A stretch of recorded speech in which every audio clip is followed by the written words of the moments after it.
नमस्कार, बहुत स्वागत है आपका। हिंदी खबर देख रहे हैं आप और मैं हूं आपके साथ श्वेता दीक्षित। एक तरफ जहां पूरे देश में केंद्र सरकार को एसआईआर को लेकर विरोध का सामना करना पड़ रहा है, तो वहीं आज रामलीला मैदान में कांग्रेस ने वोट चोरी गति छोड़ महारैली का आयोजन किया, जिसमें कांग्रेस सांसद राहुल गांधी समेत कई बड़े नेता शामिल होंगे। तो वहीं यूपी में भी एसआईआर को लेकर सियासी घमासान तेज हो चुका है। सपा अध्यक्ष अखिलेश यादव ने बीजेपी पर करारा वार करते हुए हैदराबाद में कहा कि जहां बीजेपी हारती है वहां वोट कटवा देती है। यानी एसआईआर प्रक्रिया को लेकर सरकार चौतरफा घिरती हुई अब नजर आ रही है। उससे पहले बीएलओ की सिलसिलेवार मौतों ने सरकार की कार्यप्रणाली को सवालों के घेरे में खड़ा कर दिया था। अब ये महारैली और अखिलेश का सीधा आरोप एक बार फिर से भारतीय जनता पार्टी को घेरती हुई नजर आ रही है। इसी पर चर्चा करेंगे, लेकिन उससे पहले कुछ प्रतिक्रिया। तो रैली को लेकर कांग्रेस का क्या कुछ कहना है, वो भी हम एक बार आपको सुनवाते हैं। देखिए, बिहार में साफ हो गया, इसके पहले महाराष्ट्र और हरियाणा में वोट चोरी तो एक चीज होती है, ये वोट डकैती हो रही है।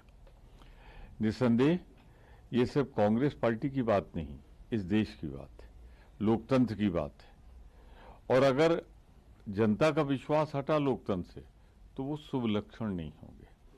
तो मैं बहुत साफ कहना चाहता हूं इसमें। आज मैं बहुत स्वागत करता हूं। मैं देख रहा हूं कि पूरी दिल्ली भरी हुई है, किसी होटल में जगह नहीं, किसी धर्मशाला में जगह नहीं, सांसदों के यहाँ लोग रुक रहे हैं जहां संभव है।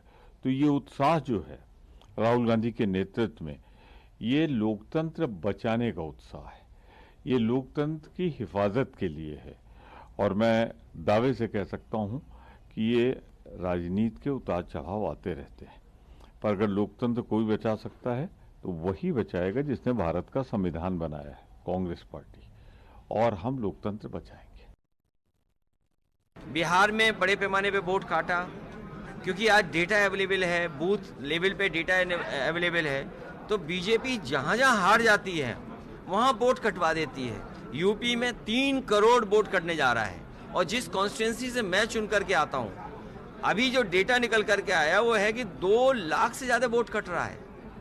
और हमारे बगल में एक कॉन्स्टिट्यूंसी है फर्रुखाबाद, वो भी समाजवादी पार्टी की कॉन्स्टिट्यूंसी रही है, वहां भी लगभग 2-2.5 लाख वोट कट रहा है। अगर एक पार्लियामेंट कॉन्स्टिट्यूंसी में, एक डिस्ट्रिक्ट में, क्योंकि हमारा डिस्ट्रिक्ट तो बहुत छोटा है, और उसमें अगर 2.5-3 लाख वोट कट जाएगा, पूरे यूपी में जो डेटा निकल करके आ रहा है वो लगभग 3 करोड़ वोटों का कटने का काम होने जा रहा है।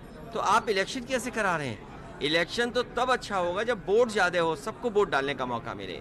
इलेक्शन कमीशन की जिम्मेदारी है कि सबका वोट बने, लेकिन इधर जो एसआईआर की एक्सरसाइज हो रही है, ये वोट काटने की हो रही है। जो लोग एनआरसी नहीं कर पाए सीधे सीधे, वो एसआईआर के माध्यम से एनआरसी करा रहे हैं। और वोट चोरी अगर वास्तविक रूप में किसी ने किया तो किस 3 ओकेजन पे, किस 3 समय पर वोट चोरी हुआ, यह भी माननीय गृह मंत्री जी ने बताया। एक, जब नेहरू जी और सरदार वल्लभ भाई पटेल, दोनों में से कौन प्रधानमंत्री बनना था, इसको लेकर किस प्रकार नेहरू जी को 1 वोट मिलने के बावजूद वो प्रधानमंत्री बने, वोट चोरी का ये सबसे बड़ा वाकया था। दूसरा, 1971 में रायबरेली से इलेक्शन किस प्रकार करप्ट प्रैक्टिसेस के माध्यम से इंदिरा गांधी जीती थी, ये वोट चोरी का एक बहुत बड़ा उदाहरण था। और तीसरा, अभी जो नोटिस इशू हुआ है दिल्ली के कोर्ट से आदरणीय सोनिया गांधी जी को, जिसमें 1980 में उनका नाम इलेक्टोरल रोल में दिल्ली में आता है, नई दिल्ली पार्लियामेंट्री कॉन्स्टिट्यूएंसी से, जबकि 83 में वो भारतवर्ष की नागरिक बनती है। तो स्वाभाविक रूप से यह वोट चोरी का विषय था। तो खास पैनल जुड़ चुका है, एक एक करके तारुफ करवा देती हूँ। चंद्रेश कुमार सिंह, नेता बीजेपी से हमारे साथ जुड़े हुए हैं। मेजर आशीष चतुर्वेदी हमारे साथ, प्रवक्ता समाजवादी पार्टी से भी हमारे साथ जुड़ गए हैं। संजय बगाड़िया, प्रवक्ता कांग्रेस से हमारे साथ जुड़े हुए हैं। निरंजन पोदार, राजनीतिक विश्लेषक भी हमारे साथ जुड़े हैं। आप सभी का हिंदी खबर में बहुत बहुत स्वागत है। शुरुआत में चंद्रेश कुमार जी से कर लेती हूँ। देखिए, विपक्ष लगातार आप पर आरोप लगा रहा है, और ऐसे में अब तो कांग्रेस ये कह रही है कि अब वोट चोरी नहीं हो रही है, सीधे तौर पर डकैती कर रहे हैं आप लोग। एसआईआर के माध्यम से आप अपनी जीत का कहीं ना कहीं मोहर लगवाते हुए नजर आ रहे हैं, ये विपक्ष कह रही है। ये विपक्ष का काम कहना है, कुछ तो विपक्ष कहेगी ही। विपक्ष को अपनी नाकामियों को छुपाने के लिए कोई आधार नहीं है। कांग्रेस पार्टी लगातार चुनाव हार रही है, सेंटर में भी चुनाव हार रही है, स्टेट में भी चुनाव हार रही है, जिसके साथ अलायंस कर रही है उनका अलायंस भी चुनाव हार रहा है। ऐसे में कांग्रेस के कार्यकर्ताओं में हताशा है, निराशा है, और हताश और निराश कार्यकर्ताओं के अंदर उमंग भरने के लिए कांग्रेस कुछ न कुछ एजेंडा लाती है, जिससे कार्यकर्ताओं को थोड़ा सा रिझाया जा सके। मुझे कांग्रेस की बातों में कोई विश्वास नहीं है। अभी हमारे पार्टी के राष्ट्रीय प्रवक्ता तमाम आंकड़े आपके मंच पर रख रहे थे और उन्होंने बताया कि किस प्रकार से वोट चोरी, लोकतंत्र की चोरी कांग्रेस पार्टी ने करने का काम किया। हमारे सामने एनसीईआरटी की एक किताब है, स्वतंत्र भारत में राजनीति। इस किताब में 32 पेज पर मैडम आप जाइए तो एक आंकड़ा है कि केरल में जब पहली बार एंटी कांग्रेस सरकार कम्युनिस्ट पार्टी की बनी, उस सरकार को कांग्रेस पार्टी ने कैसे बर्खास्त करने का काम किया था, इस किताब में आप जाकर पढ़िए। तो सबसे इंपॉर्टेंट बात है कि जो आंकड़े हमारे पास देश के विकास के संदर्भ में आ रहे हैं, कांग्रेस उस पर कुछ बात नहीं कर रही है। India poverty and equality brief 2025 का रिपोर्ट कहता है कि पिछले 10 साल में भारतीय जनता पार्टी के नेतृत्व वाली, मोदी जी के नेतृत्व वाली सरकार ने 17 करोड़ लोगों को गरीबी रेखा से बाहर निकालने का काम किया है। ग्लोबल इन्वेस्टर समिट की हम बात करें या वेल्थ रिपोर्ट 2025 की बात करें, वेल्थ रिपोर्ट 2025 कहता है कि दुनिया के अंदर भारत चौथे स्थान पर है। ये मानने के लिए तैयार नहीं है। QS world future skill index 2025 की बात करें तो भारत दुनिया के अंदर 25वें रैंक पर है। भारत लगातार आर्थिक और सामरिक विकास की नई गाथा लिखता जा रहा है और भारत की जनता भारतीय जनता पार्टी में अपना विश्वास देती जा रही है और लगातार भारतीय जनता पार्टी चुनाव जीतती जा रही है। भारतीय जनता पार्टी के जीत से हताश और निराश कांग्रेस के पास जब कोई मुद्दा नहीं बचा तो ये मुद्दा वोट चोरी का लेकर आए हैं। इसमें एक बात मैं और जोड़ना चाहता हूं, राहुल गांधी जी के मुद्दे नहीं है। राहुल गांधी जी इतने मानसिक रूप से कमजोर नेता नहीं है कि कुछ भी कह देंगे। राहुल गांधी जी जो मुद्दे उठा रहे हैं उसका एजेंडा विदेशों में तैयार होता है। भारत विरोधी ताकतें जो अंतर्राष्ट्रीय स्तर पर कार्य करती हैं, वो राहुल जी को कहती हैं कि भारत की लोकतंत्र को अस्थिर करने के लिए, भारत की संवैधानिक व्यवस्थाओं को हिलाने के लिए आप कौन कौन से प्रोपेगेंडा बोलेंगे, और जो प्रोपेगेंडा अमेरिका और पाकिस्तान में तय होता है राहुल गांधी उसे बोलने का काम करते हैं। राहुल गांधी जी को आप एनालिसिस करिए, जब भी वो विदेश जाते हैं, विदेश से लौट कर आते हैं, एक नया मुद्दा उनके हाथ में होता है। मैं ये देश के लोगों से कहना चाहता हूं तो भारतीय जनता पार्टी में विश्वास रखें, एसआईआर की प्रक्रिया में विश्वास रखें। और एसआईआर भारत में पहली बार नहीं हो रहा है। एसआईआर भारत में पहली बार नहीं हो रहा है। 1952 में जब आम चुनाव हुआ उससे पहले भी वोटों को व्यवस्थित करने का काम निर्वाचन आयोग ने किया था। 1980 के दशक में, 1990 के दशक में हुआ, 2006 और 2008 में उत्तराखंड और दिल्ली में एसआईआर कराने का काम निर्वाचन आयोग ने किया है। ये क्या बात करेंगे? ये हारने वाले लोग हैं और अपने हार से हताश और निराश कार्यकर्ताओं में उत्साह भरने के लिए अनाप शनाप बकने का काम कर रहे हैं। आप राहुल गांधी हार सेशन के बाद विदेश दौरे पर जाते हैं और जब वो वहां से वापस आते हैं उसके बाद एक नया मुद्दा, अब आप लोगों के पास कोई मुद्दा नहीं बच रहा, इसीलिए वोट चोरी का मुद्दा उठा रहे हैं सरकार के ऊपर, ये भारतीय जनता पार्टी कह रही है।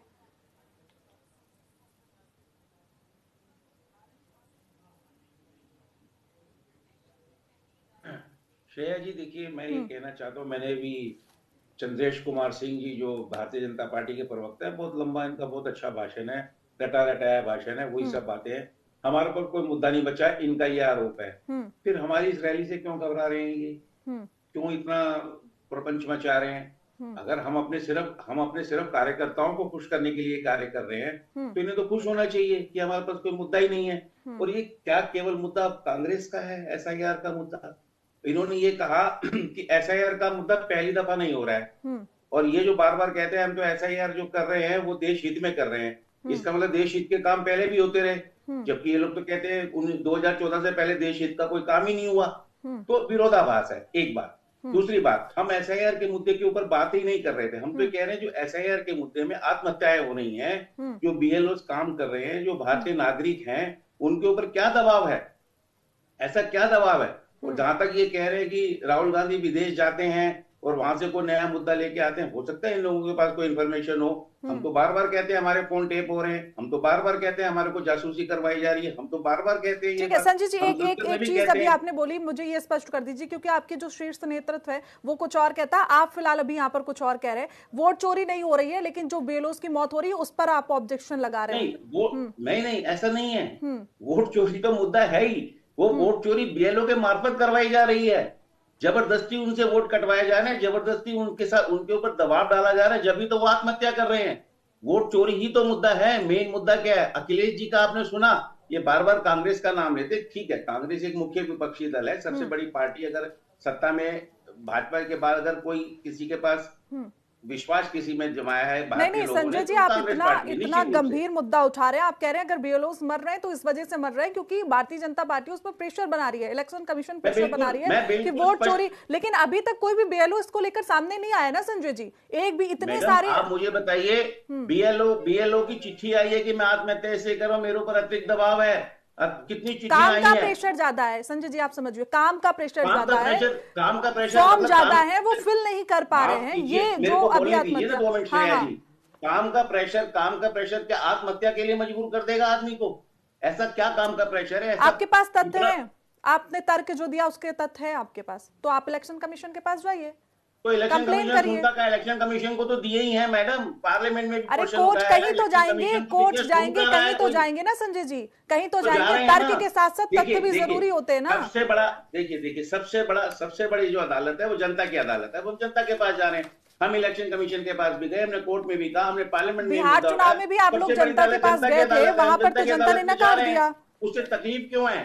जनता की अदालत में जाने से तकलीफ क्यों है? जाने दीजिए ना। जनता फैसला तो जनता ही नहीं कर रहा है ना, अल्टीमेटली फैसला तो जनता ही नहीं कर रहा है। हम जनता के पास जा रहे हैं, अपनी बात रख रहे हैं, जनता के सामने बता रहे हैं जनता के साथ कि क्या हो रहा है। मेजर साहब, सभी दल कह रहे हैं। उत्तर प्रदेश में क्या लग रहा है, वहां भी आप लोगों को वोट चोरी लग रही है? क्योंकि अभी अखिलेश यादव जी का बयान हमने सुना, उन्होंने सीधे तौर पर कहा कि एसआईआर के माध्यम से एनआरसी करवाई जा रही है, वोट चोरी हो रही है पूरी तरीके से। और जहां पर ये लगता है बीजेपी को कि हारने वाले हैं, वहां पर ऐसा वोट कटवाए जा रहे हैं। देखिए, ये निश्चित रूप से केवल विपक्ष को नहीं लग रहा है, ये ऐसी चीज, एक असमंजस की स्थिति और एक डाउट जिसे हम कहते हैं, वो हर एक नागरिक के मन में आ जा रहा है कि ये कैसी प्रक्रिया चल रही है और इतनी जल्दबाजी क्यों हो रही है। मेन चीज है जल्दबाजी क्यों हो रही है। अभी जो लोग कह रहे थे कि ये प्रक्रिया पहले भी हुई, तो उन सब की जानकारी के लिए ये होना चाहिए कि जब ये प्रक्रिया पहले होती थी, इसमें साल 1.5 साल का समय दिया जाता था। 15 दिन में कोई अपने कुर्ते पजामे नहीं फाड़ रहा होता था कि भाई 15 दिन में ये कंप्लीट कर लेना है। तो सवाल यहाँ ये है कि ये 15 दिन, 20 दिन, 1 महीने, अब फिर 15 दिन बढ़ाए गए हैं। तो इतनी हाय तौबा भाजपा को और चुनाव आयोग को, विशेष रूप से ज्ञानेश कुमार को, कौन सी आग लगी हुई है जो कि वो एक ही महीने में करोड़ों लोगों का ये जो डेटा वेरिफिकेशन है ये करना चाहते हैं? इसका क्या मकसद? अगर आप वाकई में करना चाहते तो जो प्रक्रिया को पहले 1.5 साल लगते थे, आप 6 महीने तो देते कि भाई बीएलओ के पास समय तो हो, वो जाए लोगों के घर घर और जितना वेरिफिकेशन करना है ठीक तरीके से कर पाए। अब वो करने नहीं दे रहे हो। और फिर बीएलओ जो है वो, हमने आज से पहले भी अगर ये प्रक्रिया हुई, मुझे तो नहीं याद है कि कहीं बीएलओ इतने आत्महत्या कर रहे हो या मर रहे हो। ये ऐसा अभी क्यों हो रहा है ना? और ऐसा तो नहीं है कि दबाव तो हर एक आदमी के ऊपर है जो काम कर रहा है, हर तरीके का दबाव। ये कौन सा दबाव है जिसके कारण जो है बीएलओ आत्महत्या कर रहे हैं? कुछ तो वजह है, आज से पहले तो कभी नहीं हुआ, आज से पहले कभी नहीं हमने सुना इस चीज को। दूसरे, ये लोग ईवीएम पे पहले बहुत वो करते थे। अमेरिका, जर्मनी, फ्रांस, रशिया, ये बहुत बड़े देश हैं, हमसे बहुत विकसित देश हैं, और वहां ईवीएम नहीं यूज होती है। और जब जर्मनी में लोगों ने कुछ, जो वहां सत्ता पक्ष था उसने ईवीएम की मांग रखी थी कि नहीं ईवीएम से होना चाहिए, तो वहां सुप्रीम कोर्ट ने एक रूलिंग दी थी कि जिस चीज पे जनता को विश्वास नहीं है और अगर वो जनता उस पर विश्वास नहीं कर रही तो इसको ईवीएम को नहीं रखा जा सकता है। तीसरी बात, सुप्रीम कोर्ट में भी ईवीएम की परत खुल गई थी जब हरियाणा के एक चुनाव में ईवीएम जो है वो सुरक्षित रखी गई और और फिर जब खोली गई तो साफ पता चला कि इनसे टैंपरिंग की गई थी और चुनाव के नतीजों को बदला गया था। जिस दौर में आप एक विमान को यहां से मून और मार्स तक भेज सकते हैं और अगर उसमें कोई कहे कि एक इलेक्ट्रॉनिक डिवाइस को मैनिपुलेट नहीं किया जा सकता है तो वो निश्चित रूप से वही व्यक्ति होगा जो अपनी 8वीं की मार्कशीट नहीं चाहता और कोर्ट तक जाता है बचाने के लिए। उसी मानसिकता का व्यक्ति ऐसी बात कहेगा क्योंकि उसकी जानकारी उतनी ही है, उससे ज्यादा उसे पता ही नहीं है। तो ऐसी बातें जब एक अविश्वास आज जनता में है तो कहीं ना कहीं हमें बैलेट पे वापस जाना चाहिए जैसे विश्व के सारे देश करते हैं। और जब हम लोगों ने वीवीपैट की मांग की थी कि हर एक जो ईवीएम है उस पे वीवीपैट लगना चाहिए तो धृतराष्ट्र रूपी ज्ञानेश कुमार ने कह दिया कि नहीं, जरूरत ही नहीं है। भाई जिससे पारदर्शिता बढ़ती हो, जिससे चीजें सामने आती हो। बिल्कुल मेजर साहब, आपकी बात एकदम सही है, लेकिन मैं इस बात से बिल्कुल सहमत नहीं। बैलेट पेपर की अगर आप बात कर रहे हैं उससे चुनाव करवाने की, तो उसका क्या इतिहास रहा है वो आपको और मुझे सबको पता है। वो बात करने की जरूरत ही नहीं है कि उससे वोट चोरी कितनी हुई है। अगर उस मुद्दे पे बात करने जाएंगे तो मुझे लगता है ये समय बेहद कम है। 1 घंटे या 2 घंटे भी डिबेट चलेगी तो भी इस पर पूरी तरीके से बात नहीं हो पाएगी। फिलहाल चंद्रेश जी के पास मैं वापस जाती हूँ, आपके सवालों का जवाब लूंगी। इतनी जल्दबाजी क्यों थी इलेक्शन कमिश्नर को चंद्रेश जी? इतनी 1 महीने के अंदर क्यों पूरी प्रक्रिया पूरी करनी थी? समय देना चाहिए था लंबा। पहली बात तो मैं मेजर आशीष चतुर्वेदी जी को बहुत ध्यान से सुन रहा था, उनकी जल्दी उसके बाद मुझे निरंजन जी के पास आना। और बहुत व्यवस्थित तरीके से, सारगर्भित तरीके से उन्होंने अपना तर्क दिया, इसके लिए मैं उनको धन्यवाद भी देता हूँ। कहीं कोई जल्दीबाजी नहीं है, कहीं 1 पैसे की जल्दीबाजी नहीं है। सरकार को मालूम है कि कितने दिनों के अंदर एसआईआर कराया जा सकता है। जरूरत हो तो एसआईआर के डेट बढ़ाए जा रहे हैं, जरूरत होगी तो और बढ़ाए जाएंगे, इसमें तो कोई क्वेश्चन ही नहीं है। और इस बिंदु को लेकर आप एसआईआर का विरोध कर रहे हैं तो फिर विरोध का कोई मतलब नहीं है। डेट को लेकर कोई विरोध होता है क्या कि आपने हम 1 दिन में करा सकते हैं? हमारे पास मशीनरी है, हमारे पास शासन तंत्र है, व्यवस्थित शासन तंत्र है, तो हम 1 दिन में करा लेंगे, हम 5 महीने में भी कराएंगे। पहले और अब के काम में बहुत अंतर था। पहले इलेक्ट्रॉनिक्स चीजें इतनी नहीं थी, सिस्टम इतना डेवलप नहीं था, टेक्नोलॉजी इतनी डेवलप नहीं थी। अब तो पता चला कि घर पे बैठ के आप मोबाइल से एसआईआर फॉर्म भर दे रहे हैं, पहले ऐसा नहीं था मेजर साहब।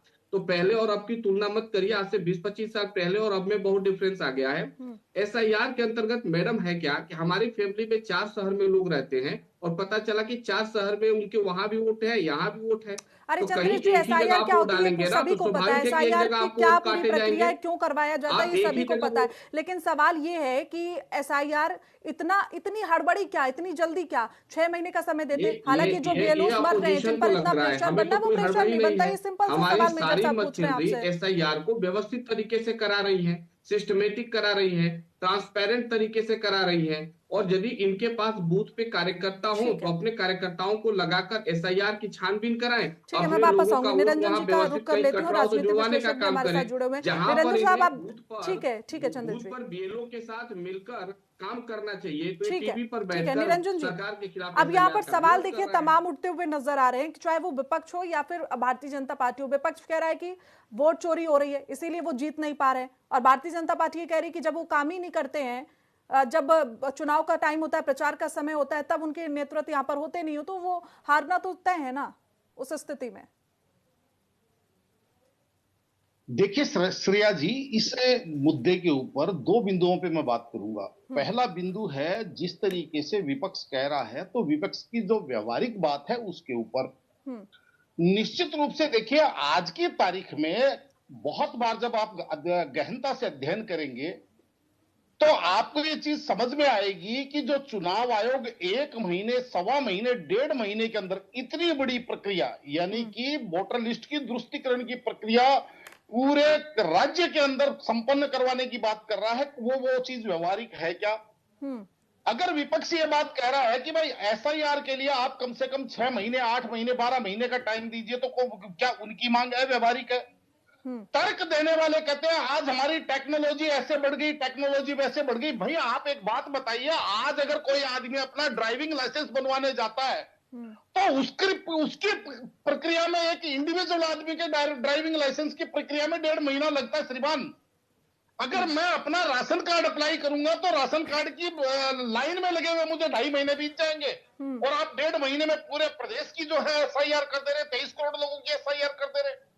निश्चित रूप से ये बात व्यवहारिक लगती है विपक्ष की कि एसआईआर के लिए पर्याप्त समय देना चाहिए, क्योंकि एसआईआर वो मशीनरी कर रही है जो मशीनरी साथ साथ में दूसरे कामों में भी लिप्त है, यानी कि चाहे वो तहसील के कामों में लिप्त है, चाहे वो शिक्षा के कामों में लिप्त है, चाहे वो आंगनबाड़ी के कार्यक्रमों में लिप्त है।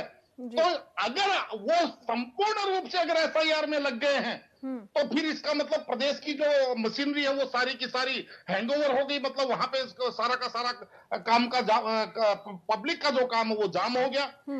तो आपको अगर दोनों चीजें साथ साथ करवानी है, एसआईआर और उनसे जो उनकी मशीनरी का जो वर्क है, तो आपको उसके लिए समय देके चलना चाहिए, जैसे पूर्व में दिया जाता था। ये तर्क मत दीजिए कि भाई आज टेक्नोलॉजी बढ़ गई, फलाना बढ़ गई, ढिमकाना बढ़ गया। आज अगर इतनी टेक्नोलॉजी बढ़ गई तो 24 घंटे में पासपोर्ट क्यों नहीं बना देते आप लोगों का? बिल्कुल जी। ये पहली बात, ये बात है व्यवहारिक।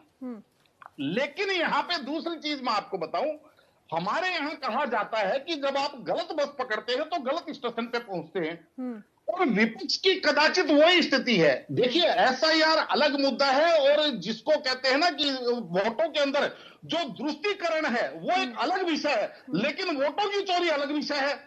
अब अगर राहुल गांधी जी ये बात करें कि वोटों की चोरी है, तो चोरी हो रही है, तो भाई आप चिल्लाने से क्या होगा? चौकीदारी कीजिए ना। आपके जो बीएलए हैं, आपके जो मंडल अध्यक्ष, आपके जो लोकल कैडर है, या तो आपका वो कैडर खत्म हो चुका है।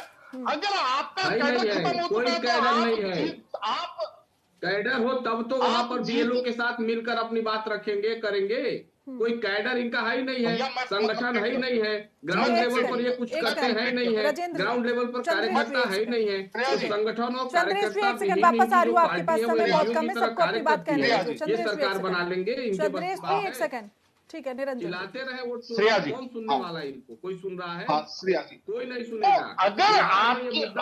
अगर आपकी स्थानीय मशीनरी डीएक्टिवेट हो चुकी है तो आप चुनाव जीतने की उम्मीद कैसे कर रहे हैं? और अगर आपकी स्थानीय मशीनरी एक्टिवेट है, आपका कैडर एक्टिवेट है, तो वोट चोरी क्यों होने दे रहे हैं? जब मुझे पता चल गया कि मेरे गोडाउन में माल चोरी हो रही है बगड़िया जी, तो मैं अपने गोडाउन में चौकीदार लगाऊंगा या चौराहे पे हल्ला मचाऊंगा, मेरे चोरी हो रही है, चोरी हो रही है, चोरी हो रही है, शाम को फिर चोरी हो रही है, कल फिर चोरी हो रही है। तो कहने का तात्पर्य ये है कि केवल और केवल हमारे यहाँ कहा जाता है, सार्वजनिक जीवन में जो व्यक्ति जिद्दी करता है, जनता उसको पिद्दी बना देती है। मैं संजू जी के पास वापस जा रही हूँ। संजू जी, कुल मिला के बात यही होगी कि तर्क तमाम है आपके पास, लेकिन तथ्य एक भी नहीं है। देखिए अभी नेता बीजेपी ने कहा कि पहले समय बहुत लगता था, अब हमारी टेक्नोलॉजी बहुत बढ़ गई है इसलिए समय कम लगता है। अरे टेक्नोलॉजी बढ़ गई है, फिर दबाव कम होना चाहिए, दबाव ज्यादा होना चाहिए, जिसकी वजह से आत्महत्याएं हो रही हैं। तो तथ्य और तर्क में तो जो आप मुझसे प्रश्न कर रही हैं, सामने सामने आपके ही है दोनों बातें। जहां तक निरंजन पोद्दार जी की बात है, बिल्कुल उन्होंने सही कहा, सही समीक्षा की है, और बिल्कुल राजनीतिक विशेषज्ञ की भूमिका में उन्होंने दोनों ही विपक्ष और विपक्ष के लिए, दोनों के लिए बातें रखी हैं। पर प्रश्न ये है पोद्दार जी, मेरे यहाँ चोरी हो गई, मैंने जो चौकीदार रखा हुआ था मैंने पकड़ भी लिया उसको जिसने चोरी की, अब मैं अदालत में जाता हूँ या जिसको सलाह करना, वो तो जवाब ही नहीं दे रहा, वो तो सुन ही नहीं रहा। तो बताइए चिल्लाऊं किसके सामने चिल्लाऊं मैं? मुझे ये तो बताइए। संजय जी, आप कहाँ गए? आप लोग कहाँ पर गए जो आपकी सुनवाई नहीं हो रही? संजय जी, कहाँ गई कांग्रेस? कहाँ गई? एक हलफनामा तक नहीं दिया, एक एप्लीकेशन तक नहीं दी कांग्रेस की तरफ से। वही प्रश्न आ गया। आप मुझे बताइए, मैंने हलफनामा नहीं दिया, मान लिया, तो उनसे इलेक्शन कमीशन से हलफनामा दिलवा दीजिए ना कि हमारी लिस्ट प्रॉपर है। वो तो हर बात के लिए नहीं, इलेक्शन कमीशन तो कह रहा है कि वो निष्पक्ष ही कर रहा है, पारदर्शिता दिखा रहा है चीजों में। आप आरोप लगा रहे तो आपको देना पड़ेगा ना, ठीक है? हलफनामा देना ही मुद्दा बनाया जाएगा क्या? बगड़िया जी बात नहीं माना जाएगा क्या? लोग कहाँ बात रख रहे हैं? बात सुना जाएगा अगर विपक्ष की बात को मानेंगे नहीं तो आप। सर भाई, कुल मिला के बात यही होगी कि यहाँ पर बैठ के कहने से कुछ नहीं होता है, लोगों के बीच जाके भी कहने से कुछ नहीं होगा। अपनी बात आपको सही करने के लिए आपको एक एप्लीकेशन जरूर देनी पड़ेगी, और ये हमेशा से देखा गया है कि कांग्रेस तर्क बहुत देती है, तथ्य उसके पास एक भी नहीं होते, और यही वजह होती है कि वो जहां भी जाते हैं और हार का सामना उनको करना पड़ता है। अलायंस आपका सही नहीं है, सीएम पद की घोषणा आप लोग कर नहीं पाते हैं, फिर हार हो जाती है तो एसआईआर इलेक्शन कमीशन पर आप चीखना फोड़ देते हैं। फिलहाल आप सब हमारे साथ जुड़े, इस समय इतने की इजाजत देता है, बहुत बहुत शुक्रिया। तो देखिए, जो बवाल है वो मचता हुआ नजर आ रहा है, और ऐसे में एसआईआर को लेकर आज फिर से कांग्रेस की तरफ से महारैली निकाली जा रही है, वोट चोर गद्दी छोड़ की ये रैली। और ऐसे में चाहे विपक्ष लगातार सरकार को घेरने की कोशिश कर रहा है, लेकिन सरकार यही कह रहा है कि जब आप सही तरीके से जनता के बीच जाएंगे नहीं तो चुनाव हारना निश्चित रूप से तय है। फिलहाल बुलेटिन में बस इतना ही। देखते रहिए हिंदी खबर। नमस्कार।